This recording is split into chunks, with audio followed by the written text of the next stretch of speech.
Hello everyone, कैसे हैं सब लोग। आज हम पढ़ेंगे chapter 6 perimeter and area for class 9th। ठीक है, तो सबसे पहले हम फॉर्मूलाज पढ़ लेते हैं इस चैप्टर के। काफ़ी फॉर्मूलाज हैं इसमें। तो सबसे पहले हमें पेरीमीटर पता होना चाहिए क्या होता है। तो किसी भी फिगर का अगर हमें पेरीमीटर निकालना होता है तो पेरीमीटर का मतलब होता है उसकी बाउंड्री की लेंथ। ठीक है, जिस भी शेप में हमारी फिगर होगी उसकी बाउंड्री की टोटल लेंथ कितनी होगी उसको हम क्या बोलते हैं, perimeter. The total length of the boundary of a closed figure. ठीक है, और इसको हम जो एक्सप्रेस करते हैं वो लीनियर यूनिट से करते हैं, यानी कि सेंटीमीटर, मीटर, किलोमीटर, इस तरीके से। ठीक है, तो कोई भी फिगर है जैसे हमारी, जैसे ये मैंने यहाँ पे बनाया है, ये मैंने एक पेंटागन बनाया है यहाँ पे। तो पेंटागन में 5 साइड्स होती हैं, तो सारी साइड्स को अगर हम ऐड कर देंगे, तो वो क्या आ जाता है, हमारा पेरीमीटर आ जाता है। ठीक है, यानी कि लेंथ ऑफ बाउंड्री को हम बोलते हैं पेरीमीटर। अब एरिया क्या होता है, the region occupied by a closed figure. ठीक है, यानी कि जो भी हम कोई क्लोज्ड फिगर बनाते हैं तो उसके अंदर वाला जो पार्ट होता है वो फिगर कितना एरिया इनक्लोज कर रही है, कितना एरिया कवर कर रही है, उसको हम क्या बोलते हैं, एरिया। ठीक है, मतलब कितना पार्ट उसने कवर किया है, कितना रीजन उसने कवर किया है, उसको हम एरिया बोलते हैं। और जो बाउंड्री होती है उसको हम बोलते हैं पेरीमीटर। और एरिया की यूनिट जो है वो क्या होती है, हमारी स्क्वायर यूनिट होती है, जैसे centimetre square, metre square, kilometre square. ठीक है, तो ये पेरीमीटर होता है लेंथ ऑफ बाउंड्री। और एरिया क्या होता है, region occupied by closed figure. वो फिगर किसी भी शेप में हो सकती है, सर्कल, हेक्सागन, स्क्वायर, ट्राइंगल, किसी भी शेप में। तो सबसे पहले हम ट्राइंगल का फॉर्मूला पढ़ते हैं यहाँ पे। तो ट्राइंगल क्या होता है, हमारा 3 साइडेड क्लोज्ड फिगर को हम ट्राइंगल बोलते हैं। ठीक है, तो ट्राइंगल की 3 साइड्स होती हैं। तो इसकी जो एरिया का फॉर्मूला होता है, जनरल फॉर्मूला जो होता है किसी भी ट्राइंगल का, वो फॉर्मूला होता है area of triangle is equal to half base into height. तो यहाँ पे हमारा ए सी जो है वो क्या है, हमारा बेस है, और जो एच है यानी कि बी डी जो है वो उस ट्राइंगल की हाइट है। ठीक है, और इसका पेरीमीटर क्या होगा, तीनों साइड का सम। अगर तीनों साइड मैंने ए बी सी ले रखी है तो ए प्लस बी प्लस सी हमारा क्या हो जाएगा, पेरीमीटर हो जाएगा। उसके बाद है हमारा ये जो मैंने ऊपर ट्राइंगल लिया है, ये स्केलन ट्राइंगल लिया है मैंने, जिसमें ट्राइंगल की तीनों साइड अलग अलग हैं। ठीक है, अब नीचे है हमारा राइट एंगल ट्राइंगल, यानी कि जिसमें एक एंगल हमारा क्या होता है, 90 डिग्री का होता है जिस ट्राइंगल में। ठीक है, और बाकी 2 एंगल्स जो हैं वो क्या होते हैं, एक्यूट एंगल्स होते हैं। एक्यूट एंगल्स मतलब लेस देन 90 डिग्री। तो एक एंगल 90 होता है और रिमेनिंग 2 एंगल्स जो हैं वो क्या होते हैं, एक्यूट होते हैं। तो यानी कि राइट ट्राइंगल का जो एरिया का फॉर्मूला होता है वो भी हाफ बेस इंटू हाइट ही होता है। लेकिन इसमें हम बेस, ये जो 90 डिग्री के साथ साइड्स होती है ना, 2, यानी कि इसको हम परपेंडिकुलर और बेस बोलते हैं। ठीक है, तो उसमें से ही हम एक साइड को बेस लेते हैं और दूसरी साइड को हाइट लेते हैं। ठीक है, तो बेस हमारे यहाँ पे बी है और हाइट हमारी यहाँ पे क्या है, ए है। तो इस ट्राइंगल का एरिया आ गया हाफ बेस इंटू हाइट। और पेरीमीटर क्या होगा, A plus B plus H. H मतलब यहाँ पे हाइपोटेनियस है। ठीक है, 90 डिग्री के सामने वाली साइड को हम हाइपोटेनियस बोलते हैं और रिमेनिंग 2 साइड्स को बेस और परपेंडिकुलर बोलते हैं। उसके बाद आता है हमारा इक्विलेटरल ट्राइंगल। इक्विलेटरल ट्राइंगल जिस ट्राइंगल की तीनों साइड क्या होती हैं, इक्वल होती हैं। तो मैंने यहाँ पे तीनों साइड ले रखी हैं, ए और ए। ठीक है, तो यानी कि इसका जो पेरीमीटर होगा ए प्लस ए यानी कि 3a, या इसको हम 3 इंटू साइड भी लिख सकते हैं। ठीक है, एरिया जो है वो इक्विलेटरल ट्राइंगल का होता है √3/4 साइड स्क्वेयर, ए स्क्वेयर या फिर साइड स्क्वेयर। ठीक है, इसकी डेरिवेशन जो है वो हीरोन्स फॉर्मूला की हेल्प से होती है, जो कि हम आगे पढ़ेंगे। अब उसके बाद अगर हमें इक्विलेटरल ट्राइंगल की हाइट निकालनी है, जैसे एमसीक्यूज में क्वेश्चन आते हैं, तो हम डायरेक्ट फॉर्मूला यूज़ कर सकते हैं हाइट निकालने के लिए। तो height of an equilateral triangle होती है हमारी √3/2 इंटू साइड। ए का मतलब यहाँ पे साइड से है, तो √3/2 इंटू साइड। उसके बाद आता है फिर हमारा आइसोसेलेस ट्राइंगल। आइसोसेलेस ट्राइंगल क्या होता है, जिस ट्राइंगल की 2 साइड्स क्या होती हैं, इक्वल होती हैं। तो यहाँ पे मैंने इक्वल साइड ले रखी है ए, और जो बेस है इसका वो यहाँ पे मैंने बी लिया हुआ है। ठीक है, तो इक्विलेटरल ट्राइंगल में तीनों साइड इक्वल होती हैं, आइसोसेलेस ट्राइंगल में 2 साइड इक्वल होती हैं। तो इसका जो पेरीमीटर होगा वो होगा ए प्लस बी। ठीक है, यानी कि 2 साइड इक्वल हैं, तो ए प्लस बी। तो इसका मतलब पेरीमीटर हो गया 2a प्लस बी। और एरिया ऑफ ट्राइंगल है, जो जनरल फॉर्मूला होता है किसी भी ट्राइंगल के एरिया फाइंड करने का, वो हाफ बेस इंटू हाइट होता है। तो यहाँ पे हमारा बेस बी है और हाइट यहाँ पे क्या है, एच, तो हाफ बेस इंटू हाइट। और एक और फॉर्मूला होता है इसका, ये और करके मैंने यहाँ लिखा है, b/4 रूट के अंदर 4a² माइनस b²। इस फॉर्मूले की डेरिवेशन भी हीरोन्स फॉर्मूला की हेल्प से निकाली जाती है। ठीक है, यानी कि ये जो फॉर्मूला निकला है ये भी हीरोन्स फार्मूला की हेल्प से निकलता है। ठीक है, तो हम ये वाला फार्मूला यूज़ कर सकते हैं। डिपेंड करता है कि हमें क्या दे रखा है क्वेश्चन में, उसके हिसाब से हम फार्मूला यूज़ कर सकते हैं। अगर हमें बेस और हाइट दे रखी है तो हम half base into height use करेंगे, और अगर हमें तीनों साइड दे रखी हैं तो फिर हम ये वाला फार्मूला यूज़ कर सकते हैं जो मैंने यहाँ पे लिखा है b/4 रूट में 4a² माइनस b²। फिर आता है हमारा रेक्टेंगल। ठीक है, तो रेक्टेंगल में हमने ये फिगर बनाई हुई है, मैंने यहाँ पे ABCD रेक्टेंगल बनाया है। रेक्टेंगल क्या होता है, हमारा एक पैरेललोग्राम होता है। ठीक है, अपोजिट साइड इसकी क्या होती हैं, इक्वल होती हैं। तो मैंने यहाँ पे लेंथ लिया है L और ब्रेड्थ लिया है इसका B, और ये हमारा AC क्या है, डायगोनल है। तो रेक्टेंगल का पेरीमीटर, जैसे कि मैंने बताया, पेरीमीटर हम किसी भी प्लेन फिगर का पेरीमीटर निकालते हैं तो सारी साइड्स को ऐड करके। तो यहाँ पे L plus L plus B plus B, यानी कि 2L प्लस 2B, और फिर हम 2 इसमें से कॉमन ले लेते हैं तो 2L प्लस B। तो ये पेरीमीटर का फॉर्मूला हमारा बन गया। उसके बाद एरिया का फॉर्मूला होता है L इंटू बी, सभी को पता होगा। उसके बाद डायगोनल का फॉर्मूला होता है हमारा। डायगोनल का जो फॉर्मूला है हम ये पाइथागोरस थ्योरम की हेल्प से निकालते हैं, क्योंकि रेक्टेंगल में चारों एंगल 90 डिग्री के होते हैं। तो हम पाइथागोरस थ्योरम लगा के डायगोनल निकाल लेते हैं, जो कि हमारा आता है रूट में L² प्लस B²। उसके बाद हमारा आता है स्क्वेयर। स्क्वेयर की चारों साइड क्या होती हैं, इक्वल होती हैं, और स्क्वेयर भी हमारा क्या होता है, एक पैरेललोग्राम ही होता है। ठीक है, तो स्क्वेयर की चारों साइड इक्वल होती हैं, तो इसलिए इसका पेरीमीटर हो गया a plus a plus a plus a, यानी कि 4a, या फिर इसको हम 4 इंटू साइड भी लिखते हैं। और एरिया क्या होता है इसका, इसका एरिया साइड इंटू साइड, यानी कि साइड स्क्वेयर, क्योंकि ये रेक्टेंगल होता है। तो रेक्टेंगल का ऑल स्क्वेयर्स आर रेक्टेंगल, तो रेक्टेंगल का एरिया होता है L इंटू बी। अब यहाँ पे L भी a है और B भी यहाँ पे क्या है, A, यानी कि A इंटू A, तो A² हमारा एरिया आ गया। और इसका डायगोनल भी हम पाइथागोरस थ्योरम की हेल्प से निकाल सकते हैं, क्योंकि स्क्वायर के भी चारों एंगल 90 डिग्री होते हैं। तो वो हमारा आता है साइड √2, या फिर हम इसको A√2 भी लिख सकते हैं। A हमारी यहाँ पे साइड है।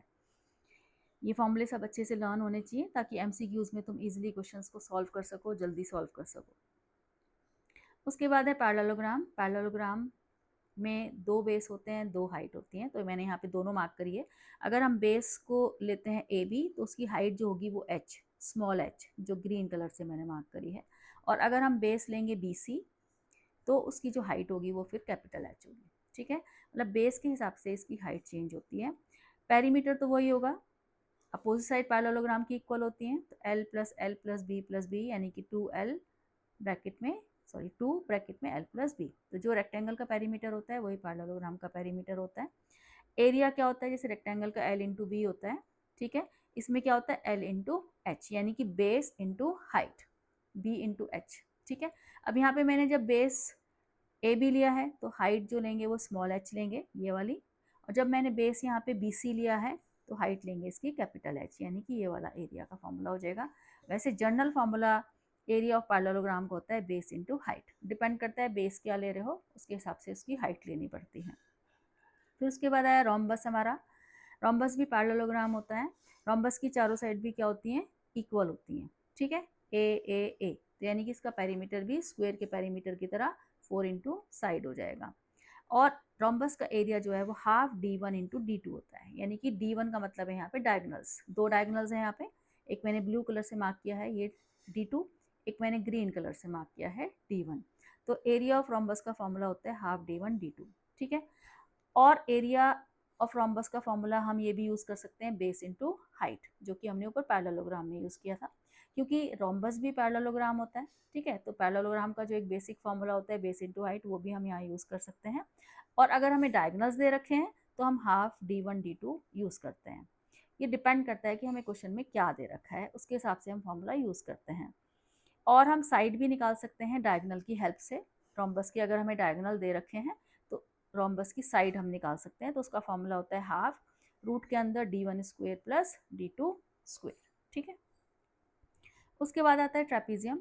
तो ट्रेपीजियम भी हमारा क्या होता है, क्वाड्रिलेटरल होता है, जिसमें 1 पेयर ऑपोजिट साइड पैरेलल होती हैं, यानी कि यहाँ पे AB और DC जो है वो पैरेलल हैं, और H जो है यहाँ पे पैरेलल लाइंस के बीच का डिस्टेंस है। और जो रिमेनिंग 2 साइड्स होती हैं AD और BC, वो नॉन पैरेलल साइड्स होती हैं। ठीक है, तो अब इसमें ट्रेपीजियम का जो एरिया होता है वो होता है half sum of parallel sides into distance between them, यानी कि पैरेलल साइड्स के बीच का जो डिस्टेंस होता है जिसको हम हाइट बोलते हैं। और पेरीमीटर तो पता ही है तुम्हें, सारी साइड्स का सम कर दो तो वो हमारा पेरीमीटर आ जाता है। ठीक है, तो ट्रेपीजियम का एरिया होता है हाफ, जैसे मैंने यहाँ पे पैरेलल साइड्स ले रखी हैं ए और बी, तो हाफ ए प्लस बी, और एच क्या है उनके बीच का डिस्टेंस जिसको हम बोलते हैं हाइट, ठीक है। उसके बाद आता है हमारा median of a triangle. Median क्या होता है? मीडियन जो है, देखो जैसे ये मैंने ट्राइंगल बनाया यहाँ पे ए बी सी, ये ट्राइंगल बनाया मैंने, तो अगर मैं यहाँ पे बी सी में एक मिड पॉइंट जॉइंट मार्क कर दूँ, डी क्या है हमारा मिड पॉइंट है, ठीक है, तो ए डी जो होगा वो हमारा क्या होगा? मीडियन होगा। यानी कि अगर हम वर्टेक्स, ट्राइंगल के वर्टेक्स को और उसके सामने वाली साइड के मिड पॉइंट को ज्वाइन करें, वर्टेक्स मैंने यहाँ पे ए लिया है, इसके सामने वाली साइड क्या है? बी सी है, तो बी सी के मिड पॉइंट को और वर्टेक्स ए को हम ज्वाइन करेंगे, तो ये जो लाइन हमारी बनती है ये क्या होती है? मीडियन होती है। यानी कि ए डी हमारा यहाँ पे क्या है? मीडियन है। तो अब मीडियन की प्रॉपर्टी क्या होती है? जो मीडियन होता है ट्राइंगल का, वो ट्राइंगल को दो ट्राइंगल्स में डिवाइड कर देता है। देखो जैसे एक इधर वाला ही ट्राइंगल बन गया, ट्राइंगल ए बी डी बन गया, और एक ट्राइंगल ए डी सी बन गया, तो इन दोनों ट्राइंगल का एरिया क्या हो जाता है? इक्वल हो जाता है, ठीक है। ये मीडियन की प्रॉपर्टी होती है। यानी कि a median of a triangle divides it into two equal triangles with equal areas, ठीक है। यानी कि area of triangle A B D is equal to area of triangle A D C, ये तुम्हें पता होना चाहिए, ठीक है। उसके बाद है एरिया ऑफ साइक्लिक क्वाड्रिलेटरल। अब साइक्लिक क्वाड्रिलेटरल क्या होता है? वो क्वाड्रिलेटरल जिसके चारों वर्टिसेस सर्कल की बाउंड्री पे लाई करते हैं। A quadrilateral is said to be a cyclic if it's all four vertices lie on a circle. यानी कि जो सर्कल की बाउंड्री होती है उस पे लाई करते हैं, तो उस क्वाड्रिलेटरल को हम साइक्लिक क्वाड्रिलेटरल बोलते हैं, जो मैंने यहाँ पे बनाया हुआ है। A B C D circle के अंदर बनाया हुआ है, और जो ये फोर वर्टेक्स हैं ए बी और सी और ये डी, ये सर्कल की बाउंड्री पे लाई कर रहे हैं। तो ऐसे क्वाड्रिलेटरल को हम साइक्लिक क्वाड्रिलेटरल बोलते हैं। तो इसका पेरीमीटर, इसका एरिया का जो फॉर्मूला होता है वो ये होता है, रूट के अंदर S minus A, S minus B, S minus C, S minus D, और एस जो है वो यहाँ पे क्या होता है? Semi perimeter. सेमी पेरीमीटर का मतलब पेरीमीटर का हाफ। पेरीमीटर कैसे निकालेंगे? चारों साइड को प्लस करके, तो यानी कि जो एस निकलेगा वो निकलेगा A plus B plus C plus D upon 2 करके, ये सेमी पेरीमीटर निकल गया हमारा। और सेमी पेरीमीटर निकालने के बाद हम उसका एरिया निकाल लेंगे। एरिया का फॉर्मूला यहाँ पे नीचे लिखा हुआ है, रूट के अंदर S minus A, S minus B, S minus C और एस माइनस डी। ये जो फॉर्मूला है ये सिर्फ साइक्लिक क्वाड्रिलेटरल के लिए ही इस्तेमाल होता है, ठीक है। जो क्वाड्रिलेटरल साइक्लिक होंगे उन्हीं पे इस्तेमाल होगा। जैसे स्क्वायर भी साइक्लिक क्वाड्रिलेटरल होता है, रेक्टेंगल भी साइक्लिक क्वाड्रिलेटरल होता है, लेकिन उसके अलग से फॉर्मूले होते हैं, स्क्वायर का भी और रेक्टेंगल का भी। तो ये वाला फॉर्मूला हमने कभी यूज़ करना है जब एक सिंपल क्वाड्रिलेटरल सर्कल के अंदर बना होगा, उसके चारों वर्टेक्स सर्कल पे लाई कर रहे होंगे, ठीक। उसके बाद आता है हीरोन्स फार्मूला। हीरोन्स फार्मूला भी ट्राइंगल का एरिया फाइंड करने के लिए यूज़ करा जाता है, स्केल एंड ट्राइंगल का, जिसमें हमें ट्राइंगल की तीनों साइड गिवन होती है। मतलब यहाँ पे हमें हाइट गिवन नहीं होती है, ट्राइंगल की तीनों साइड गिवन होती हैं। तो ऐसे केस में हम ट्राइंगल का एरिया कैसे निकालते हैं? तो इसके लिए भी हमें सेमी पेरीमीटर निकालना पड़ता है। पहले एस निकालते हैं, यानी कि ए प्लस बी प्लस सी अपॉन 2। सेमी पेरीमीटर निकालने के बाद एरिया निकालने का फॉर्मूला होता है हमारा, रूट के अंदर S, S minus A, S minus B, S minus C. तो ये हमारा स्केल एंड ट्राइंगल का, जिस ट्राइंगल की तीनों साइड गिवन होती हैं उस ट्राइंगल का एरिया फाइंड करने का फॉर्मूला होता है, ठीक है। उसके बाद आ जाता है हमारा सर्कल, ठीक है। तो ये मैंने यहाँ पे सर्कल बनाया है, इसका सेंटर जो है वो क्या है? यहाँ पे ओ है, और रेडियस क्या है इसकी? यहाँ पे आर है, ठीक है। और डायामीटर जो है वो क्या होती है हमारी? Double of radius. यानी कि अगर रेडियस सपोज करो हमारा 2 सेंटीमीटर है, तो डायामीटर क्या होता है हमारा? 4 सेंटीमीटर, ठीक है। तो डायामीटर जो है वो लॉन्गेस्ट कॉर्ड होती है सर्कल की। अब सर्कल का सरकमफ्रेंस, यानी कि यहाँ पे हम पेरीमीटर को सरकमफ्रेंस से डिनोट कर रहे हैं। सर्कल के लिए हम पेरीमीटर को सरकमफ्रेंस बोलते हैं, ठीक है। तो सरकमफ्रेंस का मतलब है कि सर्कल की बाउंड्री, तो उसका निकालने का फॉर्मूला होता है हमारा 2 पाई आर, ठीक है। यानी कि सर्कल की बाउंड्री, सर्कल का सरकमफ्रेंस 2 पाई आर होता है। एरिया क्या होता है सर्कल का? हमारा पाई आर स्क्वायर, ठीक। उसके बाद सेमी सर्कल। सेमी सर्कल का मतलब हाफ सर्कल, जो ये मैंने नीचे बनाया हुआ है हाफ सर्कल, इसकी भी रेडियस क्या है हमारी? आर है। तो इसका जो पेरीमीटर होगा यानी कि सरकमफ्रेंस होगी वो क्या होगी? पाई आर, क्योंकि आधा हो गया, पूरे सर्कल की 2 पाई आर होती है, तो आधे सर्कल की पाई आर 2 से डिवाइड कर देंगे। ऐसे ही एरिया पूरे सर्कल का होता है पाई आर स्क्वायर, तो हाफ सर्कल का कितना होगा? 1/2 पाई आर स्क्वायर, आधा कर देंगे उसको।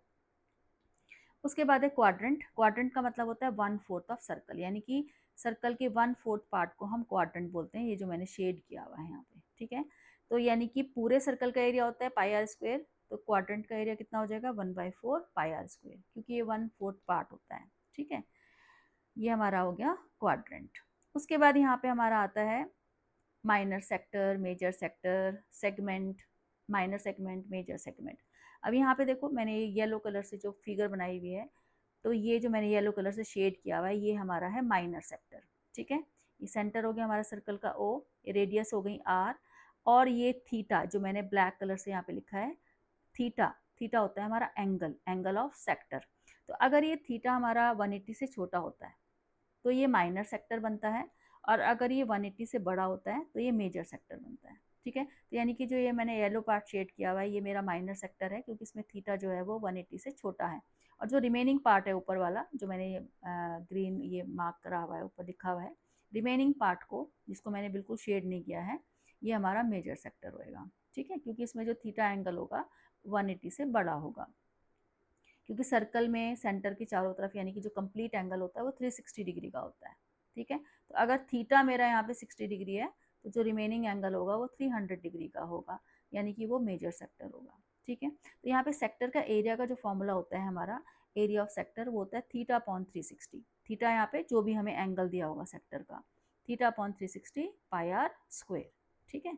उसके बाद ये जो मैंने नीचे फिगर बनाई है जो ब्लू कलर से मार्क किया है ये एल जहाँ पे मैंने लिखा है इसको बोलते हैं हम लेंथ ऑफ आर्क, यानी कि सर्कल जो सेक्टर है हमारा कितनी लेंथ का बना हुआ है, यहाँ पे आर्क ये दिया हुआ है यहाँ पे, तो सेक्टर की जो लेंथ ऑफ आर्क है उसको निकालने का जो फॉर्मूला होता है वो हमारा होता है थीटा अपॉन 360 2 पाई आर, ठीक है।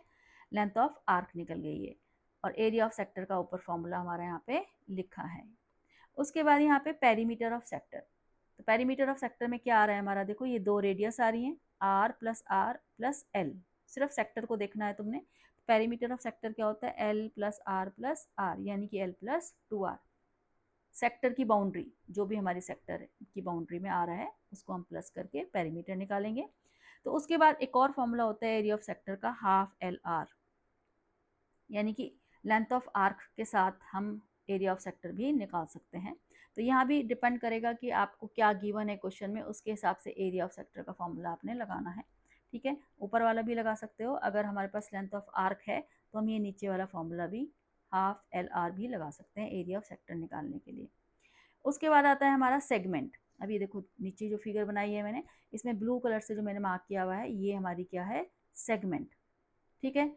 तो ये भी डिपेंड करेगा, अगर हमारा थीटा 180 से छोटा है तो ये माइनर सेगमेंट बनेगी, और अगर 180 से बड़ा है तो मेजर सेगमेंट बनेगी, जैसे नीचे वाली फिगर मैंने यहाँ पे बनाई हुई है। तो ग्रीन कलर से जो मैंने पार्ट मार्क किया है ये मेजर सेगमेंट है, और ब्लू कलर से जो मैंने नीचे मार्क किया है ये माइनर सेगमेंट है। तो सेगमेंट का एरिया निकालने का फॉर्मूला क्या होता है, area of minor segment is equal to area of sector minus area of triangle, यानी कि सेक्टर के एरिया में से अगर हम ट्राइंगल के एरिया को माइनस कर देंगे तो हमारा सेगमेंट का एरिया आ जाएगा। देखो जैसे ये हमारा सेक्टर है, ओ सॉरी फिगर गलत बन गई,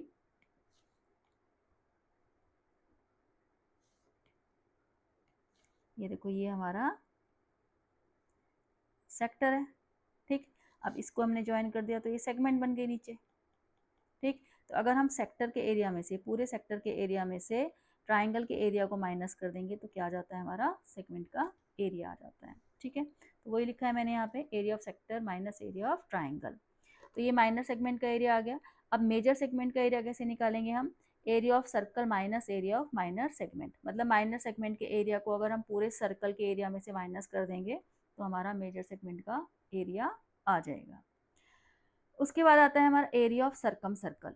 अब सर्कम सर्कल क्या होता है, जब ट्रायंगल के बाहर सर्कल बना होता है, जैसे मैंने फिगर बनाई हुई है तो ट्रायंगल के बाहर सर्कल बना हुआ है, इसको सर्कम सर्कल बोलते हैं हम, और इसके सेंटर को बोलते हैं हम सर्कम सेंटर, यानी कि जो ट्राइंगल के वर्टेक्स हैं तीनों वो सर्कल की बाउंड्री पे लाया करने चाहिए। तो ऐसे सर्कल को हम सर्कम सर्कल बोलते हैं और इसके सेंटर को सर्कम सेंटर बोलते हैं। तो इस केस में हमारा जो ट्राइंगल का एरिया होगा वो होगा a into B into C upon 4r। r जो है वो यहाँ पे सर्कल की रेडियस है, और ए बी सी जो है वो ट्राइंगल की साइड्स हैं, ठीक है। उसके बाद आता है हमारा इन सर्कल। इन सर्कल मतलब जब ट्राइंगल के अंदर सर्कल बना होगा, और वो सर्कल ट्राइंगल की तीनों साइड को टच कर रहा होगा। ऐसे नहीं कि ये ट्राइंगल मैंने बना दिया और ये सर्कल बना दिया, ऐसे नहीं होगा। साइड्स, ट्राइंगल की साइड्स को टच करने वाला, ठीक है। तो इसको बोलते हैं हम इन सर्कल और इसके सेंटर को बोलते हैं हम इन सेंटर। तो अगर ट्राइंगल के अंदर सर्कल बना है तो इसको इन सर्कल और इसके सेंटर को इन सेंटर बोलते हैं। ऐसे केस में ट्राइंगल का जो एरिया निकलेगा वो निकलेगा half A plus B plus C into R. तो half A plus B plus C जो है वो हमारा क्या होता है, सेमी पेरीमीटर, यानी कि semi perimeter of triangle into R. R हमारी यहाँ पे क्या है, रेडियस है, जो अंदर सर्कल बन रहा है उसकी रेडियस है। तो इसको हम एस इंटू आर भी लिख सकते हैं, जैसे एस यहाँ पे क्या होगा हमारा, सेमी पेरीमीटर ऑफ ट्राइंगल, ठीक है। तो ये कुछ फॉर्मूलाज थे इस चैप्टर से related, perimeter and area. Formulas अच्छे से लर्न होने चाहिए, ठीक है। अब हम मिलते हैं नेक्स्ट वीडियो में एक्सरसाइज के साथ।